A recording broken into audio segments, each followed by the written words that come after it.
Have you ever stopped to wonder why Mr. Bean is always alone? Sure, we all laugh at his quirky mannerisms, his strange childlike behavior, and the chaotic mess he creates in every situation. For decades, audiences around the world have enjoyed his awkward adventures. But beneath the comedy, have we missed something tragic? Have we ignored the quiet pain that's been hiding behind the jokes? Because what if I told you, Mr. Bean might not just be strange, he might be someone who was abandoned as a child and never recovered. This theory suggests that everything we see, his silence, his childish habits, his extreme attachment to a stuffed toy, might not just be funny cartoon behavior, but the lifelong scars of a child who grew up completely alone.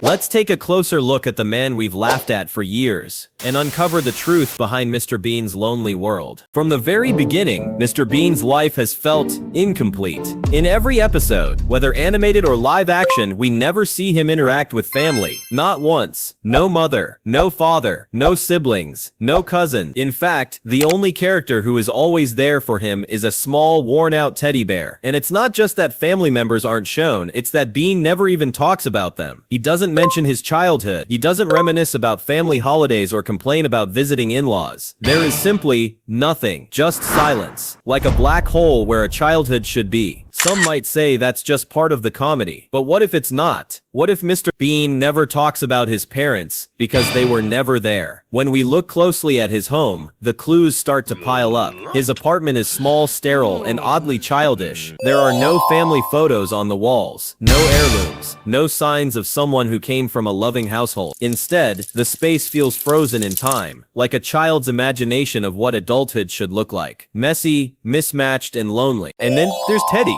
Mr. Bean's relationship with Teddy is not normal, not even by cartoon standards. Teddy isn't just a toy. He's a companion, a friend, a guardian, a confidant. Mr. Bean talks to him, argues with him, cooks for him, dresses him, and seats him at the dinner table like he's family. To Mr. Bean, Teddy isn't pretend. Teddy is real. This isn't just comedy. This is attachment trauma, a psychological pattern where abandoned or neglected children form extreme emotional bonds with objects because they have no one else. These children talk to toys as if they're alive. They create fantasy relationships to replace the ones they never had, and they cling to those replacements with everything they have, because the fear of losing them is too painful to bear. We see that fear in Mr. Bean's eyes whenever Teddy is missing. We see the panic, the heartbreak, the way the world falls apart. It's not about losing a toy, it's about losing the only one who's never left. In one scene, Mr. Bean throws a birthday party and Teddy is the only guest. He bakes a cake, sets the table, lights the candles, and celebrates completely alone. No one else arrives. No phone rings. It's not just that Bean is alone, it's that he's accepted it. This is the life he knows. This is the world he's built. A world where only he and Teddy exist. Mr. Wicket abused Mr. Bean. Why he flinches at loud voices. Why he panics when someone knocks at the door. Why he hides like a child when things go wrong. There's one theory that changes everything we thought we knew. A theory that points the blame not at Mr. Bean, but at the woman who lives just above him.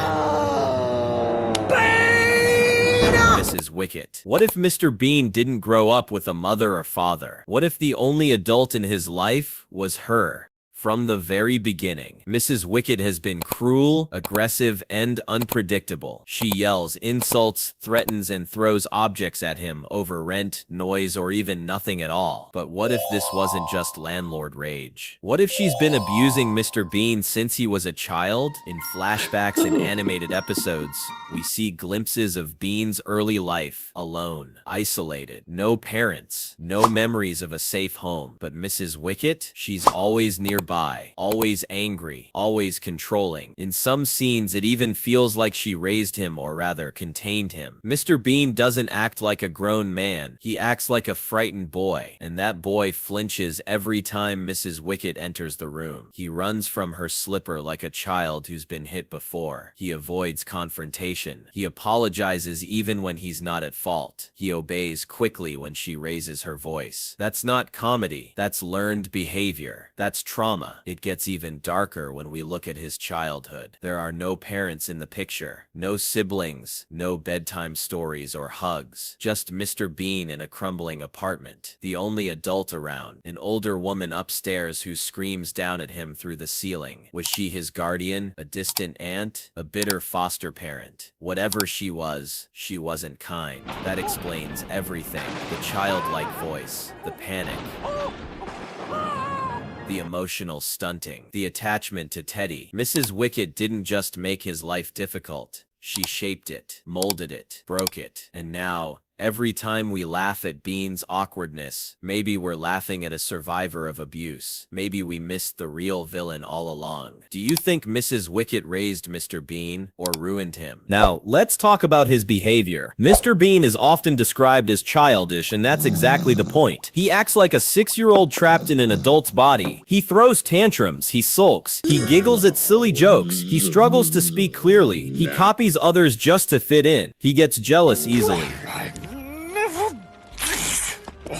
He panics in social situations. He doesn't understand how to connect with people. It's not immaturity, it's emotional stunting. In psychology, we call this arrested development. When a child's emotional growth is frozen due to extreme trauma or neglect. It's common in children who are abandoned or institutionalized. They grow older, but they never really grow up. That's exactly what Mr. Bean looks like. He struggles to survive in the outside world, and yet he never complains. He never reaches out for help because he doesn't know how. No one ever taught him. And what about when he's hurt or sick? Who takes care of him? No one. In multiple episodes, we see Mr. Bean injured, stranded, or scared, and no one comes to his aid. No emergency contact. No friend or parent shows up. Even when he ends up in the hospital, he's alone. He recovers by himself, walks home by himself, and returns to his silent apartment. We even see him get kicked out of his own home in one episode, forced to sleep under a bridge. Does he call someone? Ask for help? No.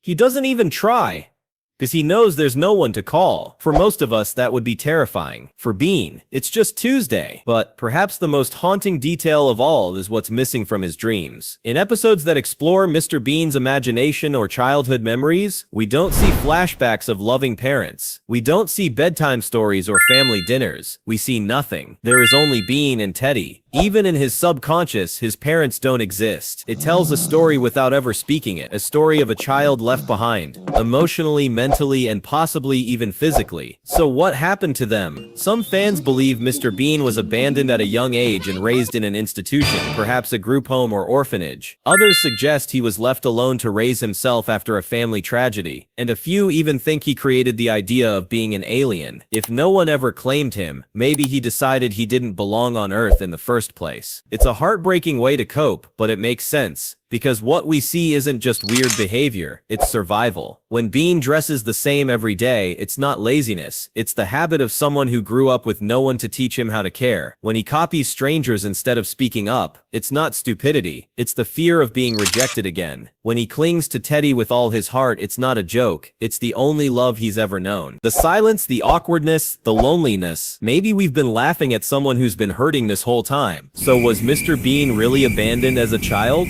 The missing family, the childlike behavior, the dependency on a toy, the total absence of support, the moments of sadness no one talks about. Put all the pieces together and it paints a very clear picture. Mr. Bean isn't just a lonely man. He might be the boy who was left behind and never found again.